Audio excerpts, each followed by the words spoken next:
Hello everyone. आजकल hair loss और hair density कम होना यानी हेयर थिनिंग एक बहुत बड़ा प्रॉब्लम बन गई है।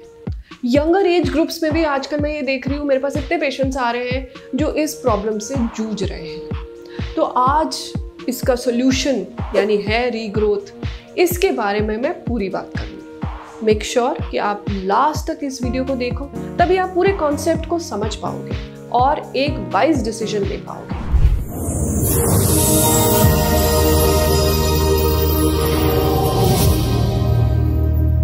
अब हेयर रीग्रोथ ट्रीटमेंट से समझने से पहले हम हेयर डेंसिटी के कुछ वेरिएबल्स को समझते हैं।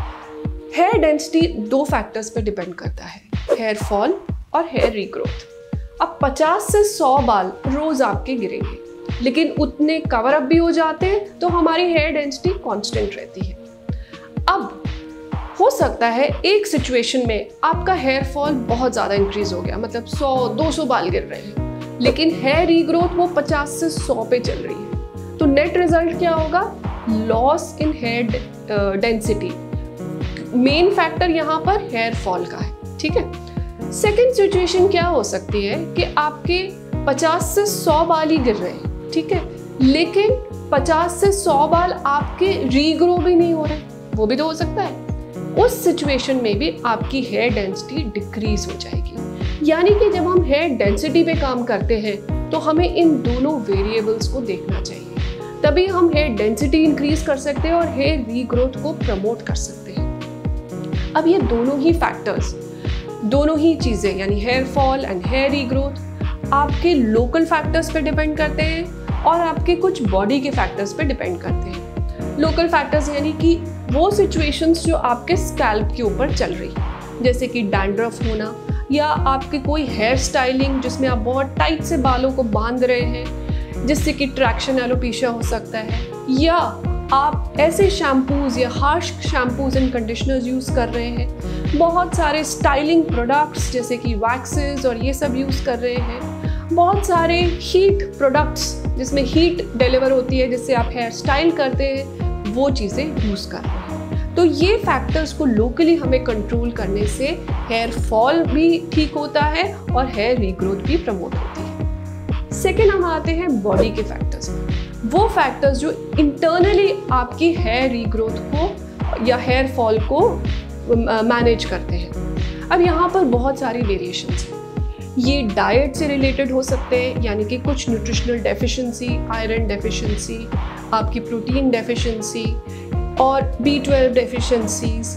इस वेरिएशन में जब ये डेफिशिएंसीज होती हैं, D3 डेफिशिएंसी, तो भी आपका हेयर फॉल इंक्रीज होता है और हेयर रीग्रोथ कम हो जाती है। सेकेंड कैटेगरी में आते हैं कि आप कोई डिजीज़ है, आपको वो डिजीज़ मेटाबॉलिक हो सकता है या आपका हार्मोनल इशू हो सकता है, जिसकी वजह से दोनों जो फैक्टर्स है हेयर फॉल और हेयर रीग्रोथ वो डिस्टर्ब हो जाए, ठीक है।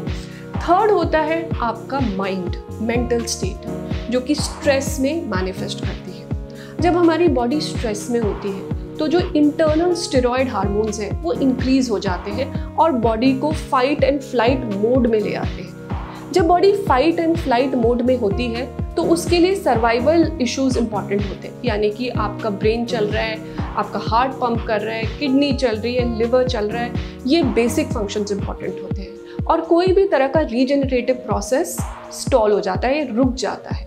बाल हमारे लिए तो ज़रूरी है, हमारी लुक्स के लिए ज़रूरी है, लेकिन बॉडी के लिए इतने ज़रूरी नहीं है। फाइट एंड फ्लाइट मोड में, स्ट्रेस में आपकी बॉडी के रिपेयर मैकेनिज्म शट डाउन होने की वजह से फॉल भी इंक्रीज हो जाता है और आपकी रीग्रोथ भी नहीं होती। इन फैक्टर्स को होलिस्टिकली समझना और उसको अप्लाई करना आपकी हेयर डेंसिटी के ऊपर, उसी से हेयर रीग्रोथ अचीव हो सकती है।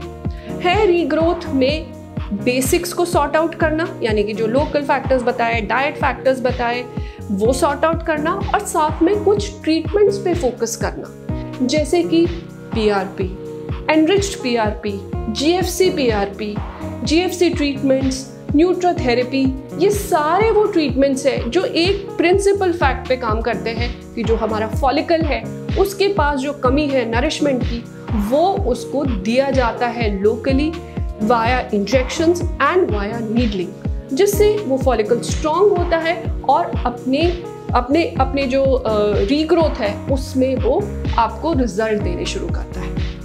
ये बेसिक समझना बहुत ज़रूरी है। अगर आप सिर्फ ट्रीटमेंट्स पे जा रहे हो और दूसरे फैक्टर्स को देख भी नहीं रहे तो यूजुअली आपने ये सुना ही होगा, यार मैंने तो बहुत PRP कराया है, कुछ नहीं होता। वही आपके साथ भी होगा। हेयर रीग्रोथ एक होलिस्टिक ट्रीटमेंट है। जब तक आप सारी चीज़ों को नहीं समझोगे आपको रिजल्ट नहीं मिलेगा और आप एक जगह से दूसरी जगह परेशान ही घूमोगे। इसलिए understand the science behind the holistic issues of hair and then only start your hair regrowth treatment. ये नॉलेज ज़रूर यूज़ करिए और अपने फ्रेंड्स के साथ भी शेयर कीजिए। Till the next time, stay healthy and stay safe.